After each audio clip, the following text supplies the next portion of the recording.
the pain and fear that too many Asian Americans have felt since the beginning of the COVID-19 pandemic. Today, Erica Moratugu, Deputy Assistant to the President and AAPI Senior Liaison, is in Atlanta representing the White House as the community mourns the victims of this awful tragedy. Ambassador Catherine Tai, our U.S. Trade Representatives and co-chair of the White House Initiative on Asian Americans, Native Hawaiians, and Pacific Islanders, also spoke at a vigil in Michigan to stand against anti-Asian hate past and present. On this somber day, our administration remains fully committed to reducing the gun violence that terrorizes our communities and to advancing safety, inclusion, and belonging for all Asian Americans, Native Hawaiians, and Pacific Islanders. I wanted to make a note on gas prices.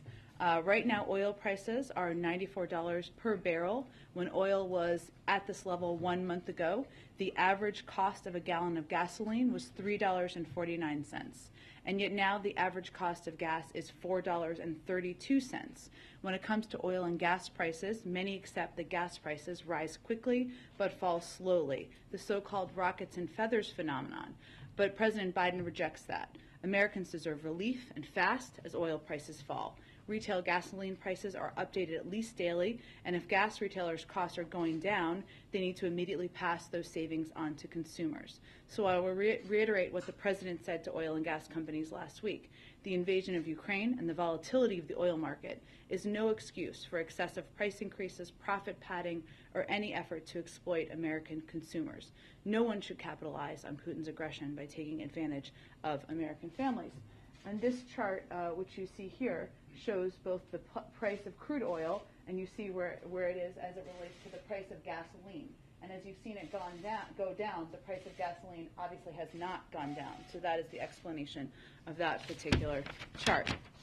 Also just wanted to note before we get to questions that in some good news, we saw history made yesterday with the strong bipartisan confirmation of Shalonda Young, the first black woman to serve as the director of the Office of Management and Budget. For the past year, she served as a key advisor to the president, a member of the economic team. She's led the development of the president's budget and helped effectively implement his agenda and vision across the entire federal government. She's not just making history, she's exceptionally qualified and has vast budget experience from her years leading staff on the House Appropriations Committee. So we're thrilled to have her as our confirmed director. Finally, I know you just heard the President give remarks on this, but for clarity's sake and to make sure everybody fully understands the totality of assistance, what the President announced today was an additional $800 million in security assistance to Ukraine, bringing the total U.S. security assistance committed to Ukraine to $1 billion in just the past week, and more than $2 billion since the start of the Biden administration, and more specifically since last March. There's additional security assistance in the omnibus the President signed into law yesterday, but we're also working with the Ukrainians and others on delivery mechanisms of that. So what he outlined today is the additional $800 billion from that. And this assistance, as you heard him say, will take the form of direct transfers of equipment from the Department of Defense to the Ukrainian military to help them defend their country against Russia's unprovoked and unjustified invasion. It also includes U.S.-produced short-range air defense systems the Ukrainians have been using to great effect, systems they are trained on. We've also identified and are helping the Ukrainians acquire additional longer-range systems on which their forces, again, are already trained, as well as additional munitions for these systems. And we will continue to work with allies and partners to transfer equipment to Ukraine. At least 30 countries to date have provided security assistance to Ukraine since the invasion began. And in 2022, the Department of State authorized third-party transfers of defensive equipment from more than 14 countries, a number that continues to grow as allies and partners increase support to Ukraine. Chris, why don't you kick us off? All right. First off, just want to note this is your 200th briefing. Oh, wow. Well, time flies when you're having fun. And we will celebrate with a lot of questions. Okay, 200. Let's do it. To start us off, the White House has said the Russian actions in Ukraine are under close scrutiny for potential war crimes. But today, President Biden directly labeled Putin a, quote, war criminal. Has something changed the administration's assessment? What brought this new remark from the president today? I think the president's remarks speak for themselves. He was speaking from his heart and speaking from what he's seen on television, which is barbaric actions by a brutal dictator through his invasion of a foreign country. There is a legal process that continues to be underway at the State Department. That's a process that they would have any updates on. So another question on the military assistance. Is the White House, is the administration facilitating the transfer of S-300 anti-air missiles? How is the U.S. facilitating that? How many might be provided to Ukraine? Well, let me just provide to you, as I've educated myself a little bit on weapon systems over the past few days, I thought this might be helpful to you. So S-300s are anti-aircraft systems. We are providing Stingers, are also anti-aircraft systems. There are a range of anti-aircraft systems that different countries have around the world. So as I noted, I know that President Zelensky called out specifically S-300s, and while I'm not going to get into specifics for security reasons, we are continuing to work with our allies and key partners to surge new assistance, including Soviet or Russian origin anti-aircraft systems, which is exactly what that is. But what we're talking about here is how to provide them a range of anti-aircraft systems that will help them do exactly what they've been doing, which is to shoot down planes. And part of what the president announced today was additional Stingers that serve exactly that purpose. Sure, but given that the S-300 has a much longer range than the Stingers, is that part of the administration's plan to find a way to facilitate that specific training? Without getting into specific systems, there are a range of anti-aircraft systems that do have longer range. We are continuing to consult with our allies and key partners to surge that assistance, but I'm not going to get into more specifics. And the last question is, the Federal Reserve raised rates today, helped by maintain inflation. Is the administration confident that the Fed can beat inflation through rate hikes and not risk a recession? Well, I would note that Chairman Powell spoke to exactly that question today. So I would point you to his specific comments answering that question, where he did express confidence in the ability to take the steps he announced and avoid that. I would note that while we respect the independence of the Federal Reserve, as you, of course, as we have said many times, the President has also said in the past that he recognizes not only their independence, but that it is appropriate and necessary for the Federal Reserve to recalibrate their support to maintain stable prices. And obviously they made an announcement today. As it relates to, we obviously closely watch, hear from the administration, and closely monitor all risks, and we continue to believe that the United States economy is positioned well to deal with the challenges ahead, even as we continue to monitor. And obviously there are events that impact the economy, including an invasion of a foreign country, and we're seeing that impact as well play out in the economic data. Go ahead.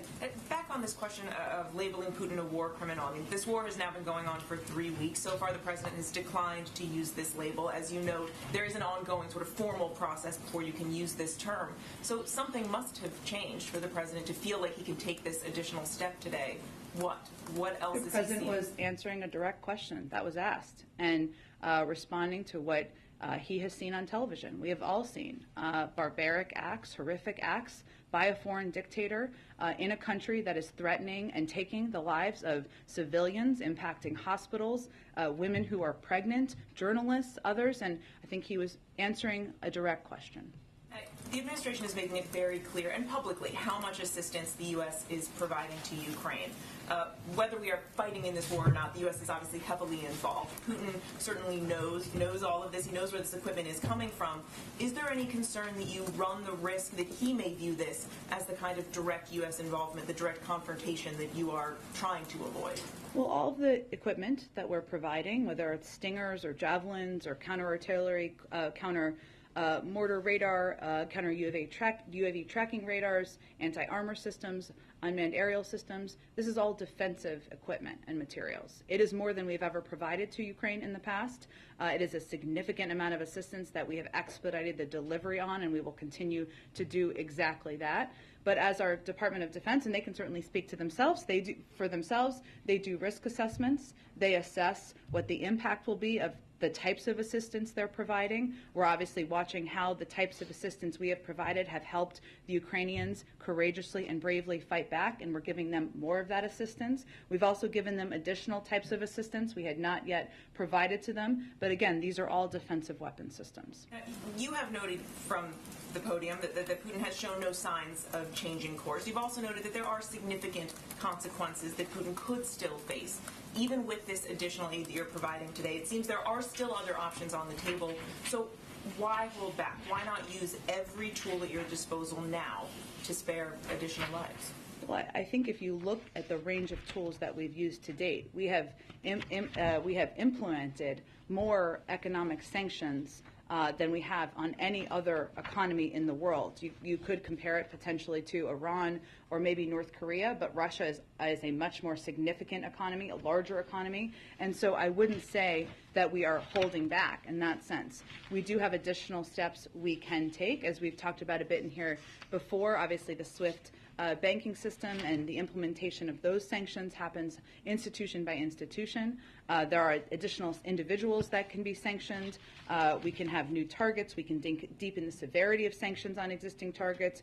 We can further eject Russia from the international economic order. We can further deny Russia the capacity to modernize and diversify its economy, like we have with the export controls and the cutting off of access to a lot of technology. And we can further expose and hold to account the kleptocracy. These are additional actions we have, additional options we have, and we can take them, and that is a decision that we would make through a discussion internally. But what are you waiting for? We have additional escalatory steps that we can take, but I would just note that we have not held back. We have done more economic sanctions and had more put in place more financial consequences than we have in any circumstance ever in the world. So I wouldn't say that is holding back in any capacity. Go ahead. Jen, does the White House have any insight or assessment of the negotiations between Ukraine and Russia? President Zelensky seemed to indicate there had been some progress, but President Putin's remarks later did not make the same impression. We obviously stay in very close touch with the Ukrainians, but what I would note is we haven't seen any effort to de-escalate from President Putin and from the Russian military. So while we will continue to be very supportive in a range of ways of diplomatic efforts, whether that is engaging directly with the Ukrainians, with the Europeans, you saw obviously Jake Sullivan had a call with his counterpart this morning as well, but we also are providing a range of security assistance and economic assistance to make sure we're strengthening Ukraine as they go into these discussions. But it's hard to have negotiations that are going to be effective if one party is continuing to escalate. President Zelensky, in his remarks to Congress today, again made his request for a no-fly zone. He no doubt is aware of President Biden's position on that. Is there any scenario in which President Biden would change his mind? Well, first let me say that the president watched the speech. I know some of you asked this, so let me just do this now. He watched the speech from his residence in his private library. As you heard him say, he thought that President Zelensky was passionate, was powerful, and certainly he watched the totality of it. We are in very close touch with the Ukrainians. Nothing that he asked for or said today was a surprise in that sense. And if we were President Zelensky, we would be asking for everything possible as well and continuing to ask for it, because he is watching his country and his people be attacked and brutalized by President Putin and the Russian military. But how President Biden makes decisions is through the prism of our own national security.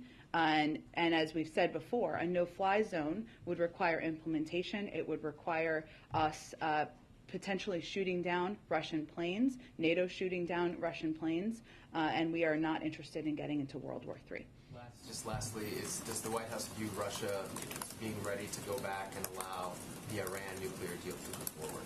Well, we can't blissfully speak for Russia. I'm sanctioned. They especially wouldn't let me speak for them, I guess, now. I don't know if it's changed. But I would say that Russia does not want Iran to acquire a nuclear weapon. We don't either. While we have a range of strong disagreements with them, we can't speak for their intentions here. Certainly we believe it's in both of our interests for this to move forward. Go ahead. Jen, does the president believe that it would be important for President Zelensky to be at the NATO summit next week as long as it is safe for him to do so? I have not discussed that exactly with the president, but the president's going there to meet with NATO partners and allies. Obviously, President Zelensky is, his country is in the middle of a war, so I have not talked to him about that specifically. And wanted to ask you about Jake Sullivan speaking with his Russian counterpart. The Russian readout said that this happened at the U.S.'s initiative, and the NSC's readout said that if Russia is serious about diplomacy, then Moscow should stop attacking Ukraine. You've obviously consistently said from the podium that the door to diplomacy is never closed. Are we seeing, though, a ramp up in diplomatic efforts with Russia right now? Well, this is the most senior conversation between the U.S. and Russian officials since Secretary Blinken last spoke with Foreign Minister Lavrov. I would note that we have maintained direct and indirect contact with the Russians through our embassy and officials there, including through Ambassador Sullivan, and we also have a military deconfliction channel. But we requested this call to clearly lay out our commitment to continuing to impose costs on Russia if they do not stop attacking Ukrainian cities and towns, and to warn them about the consequences and implications of Russia potentially using chemical or biological weapons in Ukraine. So it's important to convey those consequences directly, and this is an opportunity to do that. Just one final question on a different topic. The administration has marked the one-year anniversary of the Atlanta spa shootings and spoken about some of the actions that the federal government has tried to take. As you know, this week, an Asian woman in New York, a 67-year-old woman, was hit more than 125 times, was stomped on, was called a racial slur. Obviously, that video is very sickening to watch. Do you know whether the president has seen that video? And just what would the president's message be to anyone in the Asian American community who feels like, well, the actions that the government is taking are not enough to stop these attacks, and they say that they feel afraid? Well, I would say that our message to them, I have not talked to the president about this specific video. I have seen it, a number of us have seen it, and as you said, it is very difficult to watch. I would say that his message to them would be our work is not done, that we want to stand by your side and continue to stand up for you, to protect you, to call out this type of discrimination and horrific actions, including in the example you gave, and that what he has done is try to elevate this type of anti-Asian hate in this country so that people are aware of it, so that communities across the country can continue in that fight as well. But the work clearly is not done, and we need to be steadfast in it. Go ahead, David.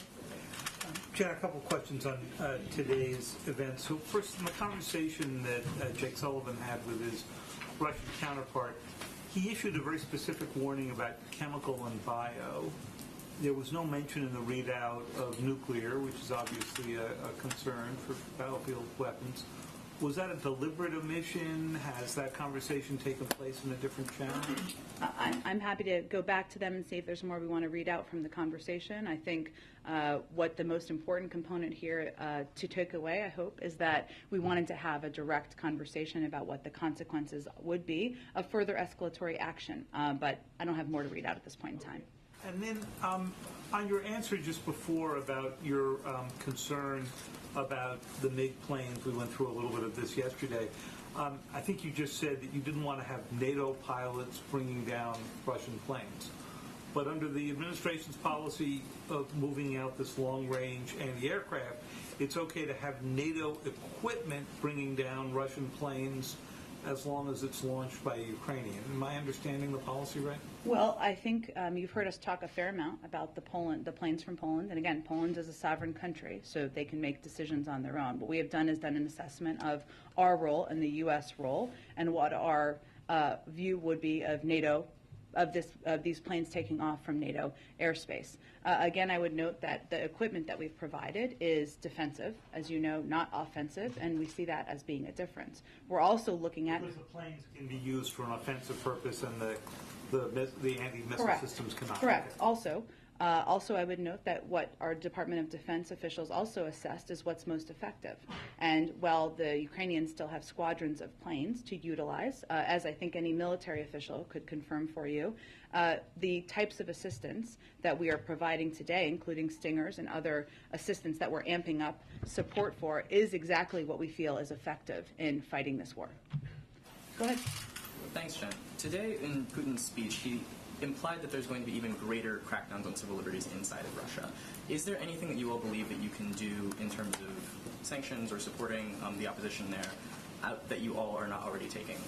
Well, we look at all of the actions that President Putin does, and we assess what responses we may have. I have nothing to predict at this point in time, but obviously as he has taken actions, we have taken actions in response. Specifically on the case of Alexei Navalny, prosecutors there just said that they want to sentence him for a 13-year prison sentence. Does the White House have a response to that? I think we've spoken a number of times in the past about the courage of Alexei Navalny, about the role he's played in being an outspoken advocate for freedoms in a country that has been void of them, and I would echo that response now. Go ahead. Thanks, Jen. Can you talk a little bit about what President Biden specifically hopes to accomplish in his trip next Sure. week beyond shoring up NATO allies? Well, that's a big part of it. That's a very important part, actually, shoring up NATO allies. Look, I think from the beginning, and even before this conflict began, we have viewed rebuilding alliances in the world as a key component of what the Biden administration and President Biden could specifically do on the global stage following his predecessor's actions. So what he'll be doing, while he's there, he's meeting with our NATO allies to coordinate our deterrence and defense. So they will obviously talk about where things are on the ground, coordinated responses, assistance we're providing. NATO at this point, as you all know, is more united and more determined than we've been in decades. So we certainly would be focused on continuing that unity. He's also going to join European leaders in a separate part of the day to discuss our work to impose economic costs on Russia. As I noted earlier, there are obviously a range of coordinated steps and costs we've taken. There's more that we could do. We have the capacity, the ability to do, and we want to continue to do as much of that in a coordinated fashion. We're also looking to continue to provide a range of humanitarian support, especially as we're seeing a surge of refugees continue to grow across the border, and discuss a range of ways we can address the challenges stemmed from Putin's war in a coordinated fashion. And on a slightly lighter note, does the administration have a position on the effort in Congress to make daylight savings time permanent? I have seen those reports. I was trying to think of a joke. I couldn't think of one. I don't have a specific. We are obviously coordinated and work closely with Congress on all legislation they consider, but I don't have a specific position from the administration at this point in time. Isn't more of a morning person or an afternoon? Because people are often divided in those ways, so I'm just curious. That is true. Now, to de-link it from the specific question, he is more of an evening person, but I don't know what analysis you'll provide, but I'll look forward to reading tomorrow. Go ahead. Thank you, Jen. Has President Biden spoken to President Zelensky today? Not since this morning. If he does, and when he does, which I'm sure he will soon, we will provide that readout to all of you. Got it, thanks. Today, President Zelensky made a distinction between a humanitarian no-fly zone and a blanket no-fly zone. Does the administration view them as being different or the same thing? Well, there have been descriptions of both of those over the past couple of weeks, and sometimes a humanitarian, and I don't want to put words in his mouth, but a humanitarian no-fly zone can be specific geography or a portion of Western or parts of Ukraine, whereas a no-fly zone, sometimes people refer to it as the totality of the country. In our view, and the view of the military, there's not a difference in terms of the implementation and the escalatory impact. Thank you. And then today, the Vice President spoke with the President of Slovakia, which is one of 3 countries that can provide those S-300s. But the readout does not mention the missile system. So can you tell us whether the Vice President directly asked Slovakia to provide them to Ukraine? I can't get into more specifics other than to convey that we are having conversations with a range of allies about providing additional assistance, anti-aircraft assistance, and again, there are a range of systems, including some of the systems that we provided and we are going to be expediting delivery of to Ukraine from the United States. One more on the warplanes that Zelensky asked for today. I mean, you've made very clear that the U.S. is opposed to doing that right now. I wonder if the U.S. is also discouraging other NATO allies from providing fighter jets, even if the U.S. would not have to serve as a middleman. If other countries can make their own sovereign decisions. And then one more on the Asian hate crimes, because you mentioned them at the top too. Do you know if the DOJ has concluded that there is not enough evidence to charge the shooter in Atlanta with a federal hate crime? I couldn't speak to that from here. You'd have to ask DOJ that question. And then more broadly, since the administration adopted new policies that are meant to make it easier to identify these crimes as hate crimes. Can you point to any progress? Again, I'd point to the Department of Justice who are implementing. Thanks, Jen. Sure, go ahead, Jackie. Thank you, Jen. Just one more, and a lot of people have asked about the MiGs, but can you lay out for us why the administration sees MiGs as provocative and javelins and stingers as not provocative? Well, first, javelins and stingers are defensive weapons. MiGs or planes are offensive weapons, which are a different type of military system. I would say the other assessment that we've done, not through here, not through the White House, not through the President, from the Department of Defense, is to assess what is effective and what works in terms of fighting this war on the ground. And that is why we provided an additional $1 billion, $800 million announced today, but $1 billion this week of assistance, utilizing a number of the high-level military systems, stingers, javelins, counter-artillery, counter-mortar radar, anti-armor systems that we know have been effective and we know the Ukrainians are trained on. Third, Ukraine's Air Force already has several squadrons of mission-capable aircraft, and giving them more would not significantly change their effectiveness. And finally, I touched on this in the beginning, offensive versus defensive, but we also do risk assessments from the Department of Defense about what would be escalatory, and that is obviously what we would like to avoid. John Kirby has said that success for the U.S. mission in Ukraine is a free, independent, sovereign Ukraine. We've also heard that the official mission is to prevent escalation beyond Ukraine. Which is it? Both are true. If we're not specific about what exactly the desired outcome is, how do we expect to be able to... Why could both not be true? A sovereign Ukraine and preventing them from expanding beyond. Okay. And then moving on to the nuclear deal. General McKenzie told the Armed Services Committee that from everything that he can see, the IRGC is a terrorist organization. Is the White House willing to delist the IRGC from the foreign terrorist organization list in order to get a deal with Iran? We're still in the negotiations, so I'm not going to speculate or outline from here what the final details look like. And these are likely the group responsible for firing missiles at U.S. facilities in Iraq. So as long as Americans aren't killed, are there no consequences for something like that, all in an effort to get a nuclear deal? Again, you're speculating on something that is not even finalized. The deal is not finalized. What I would note, and I would just go back to why we're negotiating this deal, and right now we're negotiating this deal because Iran's nuclear gains are threatening U.S. interests. There's urgency to taking steps to contain that, which is why we've been engaged so closely. And that is all the result of President Trump pulling out of the deal and Iran moving closer to having the capacity and acquiring a nuclear weapon and speeding up their breakout time. So we are here thanks to the actions of the last president and the last administration, and it is in our interest, it is in the global interest to prevent Iran from acquiring a nuclear weapon. Go ahead, Kristen. Thanks, Jen. How quickly can Ukraine expect to receive the list of military aid that President Biden laid out today? Well, we have expedited, as we've noted from here, about $300 million worth of military and security assistance over the last couple of weeks. We continue to have channels to deliver military assistance, and so we would continue to work to deliver it quickly. There have been military deliveries even in the last few days. So it has been rolling, and you're confident it will continue to be, including these new... We continue to have channels to do exactly that, yes. And the president said, going back to the long-range air defense systems, he was working with allies to acquire them. Can you tell us where they are and what the expectation is in terms of the timeline for getting those systems to you? I can't outline where they are because we're going to keep those conversations private.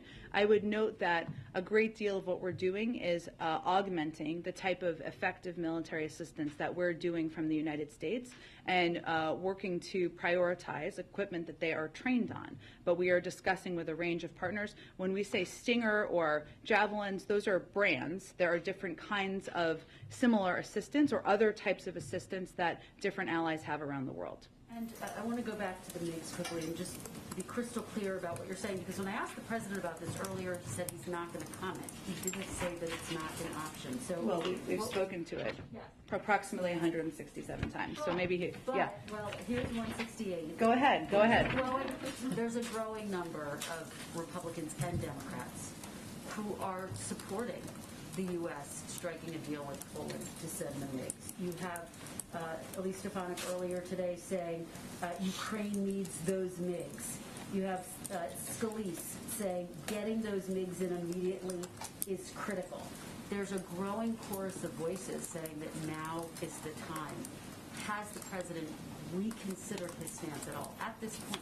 No, because our military makes assessments, which they put out that assessment last week, and I would just echo that one part of the assessment is based on what equipment is effective in fighting this war, anti-armor and air defense systems. They are effectively defending the country. That is what we have provided additional assistance on.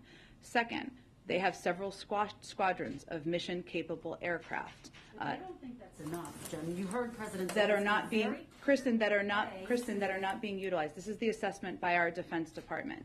Third, they are also assessing that the transfer to Ukraine may be mistaken as escalatory. So this is how our Defense Department is assessing. They are assessing also that it would not significantly change the effectiveness of the Ukrainian Air Force. And these are the types of risk assessments we certainly understand. We share the passion, the anger, the horror at what we're seeing. And that is why we significantly increase the types of military assistance, the types of equipment that we know is effective, and our Defense Department has determined is effective in fighting this war. President Zelensky ended his speech today by saying being the leader of the world means to be the leader of peace.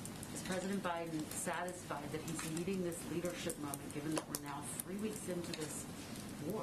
Well, I would say that President Zelensky also thanked the president for the role he's played. And without President Biden, there would not be 30 countries around the world providing security and military assistance. NATO would not be as aligned as it is. We would not be unified in our implementation of the most crippling sanctions we've ever implemented against a foreign country. We will continue to stand by President Zelensky's side, the side of the Ukrainians and the brave and courageous Ukrainian people, and continue to build on the efforts that have been underway to date.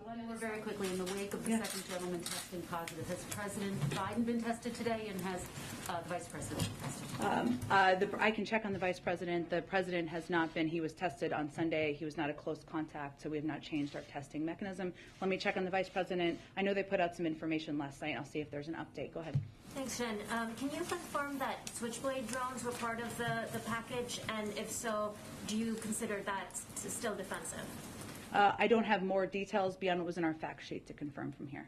Okay, and is the U.S. monitoring the hostage situation in Chernobyl, and did that come up in the call with Sullivan today? We are definitely closely monitoring that situation, and I can check and see if that was a topic of discussion during their call. Also, just lastly here, what does the administration make of the Russian proposal of Ukraine being a demilitarized Austrian, Swedish-type model? As a part of their 15-point discussion, look, our focus is on supporting the Ukrainians in their efforts. Obviously, pursuing diplomacy is something we will always support, but as President Putin and the Russian military continues to take escalatory steps on the ground and take military action against civilians and innocent people, we think that is the biggest place where we need to say change. Go ahead. I wanted to ask if you're in a position today to say anything more about the contours of the president's travel next week. What's after Brussels, if anything? I don't have anything more for you at this point in time. We're still finalizing any additional details. The fact that the second gentleman did test positive, does that raise concerns here about the state of the situation in the country with BA2 or any other variant that might be around? It does not from our health officials. Jen, back in the room. I'll go back in a second. Go ahead. Sarah Bloom Raskin withdrew her nomination yesterday. I'm wondering if you can speak to that, and in particular, will the president name a new nominee soon for that post? He certainly will nominate a new person to serve, to nominate to that post. It's been less than a day, so it may be a little bit more time. We are certainly disappointed. Sarah Bloom Raskin remains one of the most highly qualified people to ever be nominated to this position, but it's an important role, and he will nominate someone to fill the position. How those final sort of days played out on that? Was there an attempt to get bipartisan support, or was Senator Manchin's statement sort of seen as the decisive one? No, I would say, as I said from this podium, there was continued efforts to seek bipartisan support and continue to support her candidacy. And sorry, going back to the drones, is your position that the drones were assessed by the Defense Department to not be perceived as escalatory and to not be perceived as offensive weapons? Again, I don't have anything more to confirm beyond what was in the fact sheet and the specifics in there, but defensive weapons is what we have provided. Go ahead. Yeah, I'll go to the back in a second. The administration, including you yesterday, have raised very dire warnings about what will happen if this COVID money doesn't come through. President Biden held a bill signing yesterday, a very celebratory bill signing for a piece of legislation that was stripped out of, that funding was stripped out of. Why didn't the president mention it? And is he willing to expend political capital on this? Yes, he is, absolutely. I would say that we have been working around the clock over the last few days, behind the scenes and publicly, to convey very clearly to elected officials across the country and the American people what the impacts will be. So I would expect you'll hear from him more soon about it. And on the meeting that Jake Sullivan, or the conversation that Jake Sullivan had with the Russian Security Council secretary, can you say why that particular person was the one that the U.S. reached out to, why he was the one that Jake had a conversation with? Is there anything about his proximity to Putin or anything else that we should know? I don't think there's more to detail from here. Afghanistan, please. Go ahead, Michael. A couple questions on Russia. Obviously, the president calling Vladimir Putin personally a war criminal today. Are you going to be detailing whether orders to strike maternity wards, residential buildings, innocent children were coming from the very top? Well, I would say there's a legal process where all of the data and information gathered will be fed into any international investigations. That's led by the State Department. I think I spoke to this a few minutes earlier, where I conveyed the president was directly answering a question and speaking to his own passion in watching the barbaric actions of a brutal dictator invading a foreign country. But there is a legal process that is ongoing. The State Department has oversight over that. And then the Chinese ambassador to the U.S. Published an op-ed in the Washington Post. He said that threats against Chinese entities and businesses are unacceptable and, quote, wielding the baton of sanctions at Chinese companies while seeking China's support and cooperation simply won't work. I'm wondering if you have a response. Well, I would say that I don't believe that's that's an accurate depiction of what we've been doing. What we've been conveying is that rhetorical support or the clear rhetorical lack of denunciation of what Russia is doing flies in the face of what China stands for, including basic principles of the UN Charter, including the basic principle of respect for sovereignty of nations.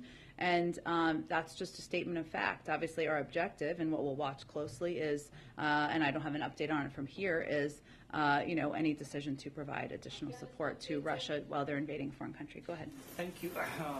Senator Chuck Grassley has put a hold on nomination of LMA Erika sitting for U.S. ambassadorship to India. Has the President spoken to his friend Senator, or the White House has reached out to him to lift the hold? Or is the White House considering a new name for India? Is the absence of a U.S. ambassador to India having an impact on your bilateral relationship? Well, he can't actually prevent a vote from moving forward on the floor. I mean, he can convey his opposition, as is the right of any senator. But Mayor Garcetti is out of committee, and we're hoping to see a vote on the Senate floor soon. And the president has confidence in Mayor Garcetti and believes he'll be an excellent representative in India. It is critical, of course, that we have confirmed leadership at all of our embassies, including India, and we urge the Senate to confirm him as quickly as possible. In the middle of this war with Ukraine, how are the world's largest and oldest democracies working together to bring peace in the region?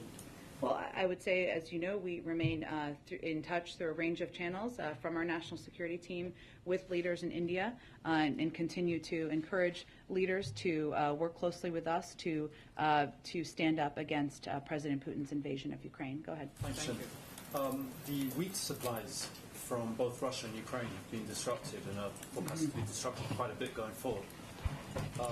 Does the US see the danger, as some have been talking about a breakdown actually of food supplies to large parts of the world, maybe starting with Africa? Thank you. This is something we're watching very closely. I have a little bit of information on this, so let me see if I can find it. Let's see. And we are concerned about how the wheat supply could impact different parts of the world, less the United States and more other parts of the world. There are also impacts we could see in the United States, including fertilizer and the production of fertilizer. Ukraine is a large producer of fertilizer, so there are steps the Department of Agriculture has announced, and we are taking steps to work to address. But this is something, to go back to your original question, we are monitoring closely, and we are, of course, continuing to evaluate what types of humanitarian assistance we can provide to address. Just a quick one on another part of the world. Taiwan's foreign minister said just this week, might have been yesterday, that the U.S. is about to announce more arms sales to Taiwan.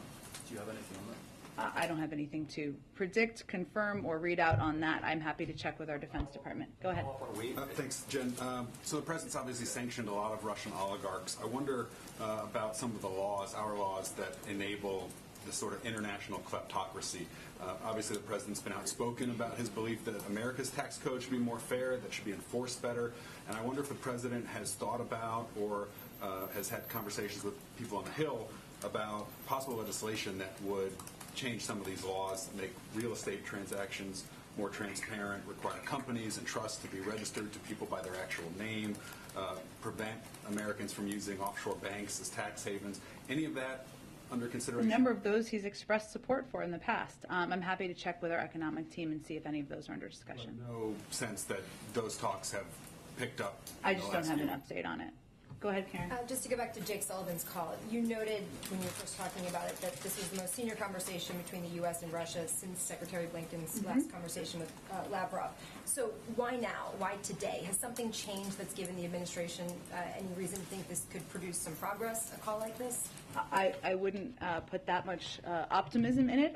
I would say that there have been ongoing direct and indirect conversations with the Russians. It's not that it stopped at any point. Those have happened through our ambassador, and it just felt like the appropriate time for our National Security Advisor to have a discussion and directly convey that there will be additional consequences should things proceed, including if there's use of chemical weapons. I have to ask you the inverse then. Yeah. Would there be any increasing concerns that prompted that call today? I would say that, diplomatic conversations and talks, there isn't always a magic reason why they happen in a particular moment. And this was just felt like the appropriate time for us to engage at that level. Go ahead. I have to wrap up in a second here, but go ahead. Thank you, Jen. You put out a list of all of the military equipment included in that $800 million that's being provided to Ukraine. Among those items, let me read them to you: 100 grenade launchers, 5,000 rifles, 1,000 pistols, 400 machine guns, and 400 shotguns.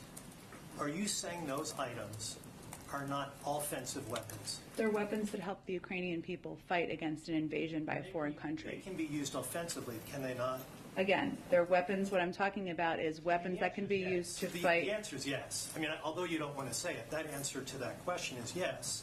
And so, obviously, you're trying to make this distinction between offensive. Well, what we're talking about. Let me finish. Well, Let me finish my answer. No, you aren't. No, I was finishing a point, and then you can respond to my. Okay, go ahead. All right, you're making this distinction between offensive and defensive weapons.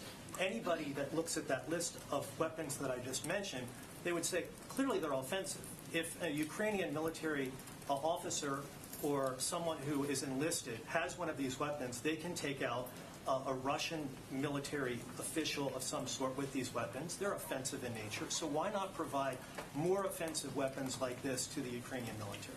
Well, first of all, we are providing a range of rifles, etc. There is a difference between a plane and planes and massive military systems. I think anybody would recognize this. And what we're talking about, which is giving rifles and pistols to many of them farmers and people living in countrysides to defend themselves. I think there's a difference that most people recognize. Thank you, everyone, so much. Have a nice day. You promised the back of the room. I will get to you tomorrow. I'm sorry I have to wrap up. I apologize. Kerfuffle, Jen. No more kerfuffles.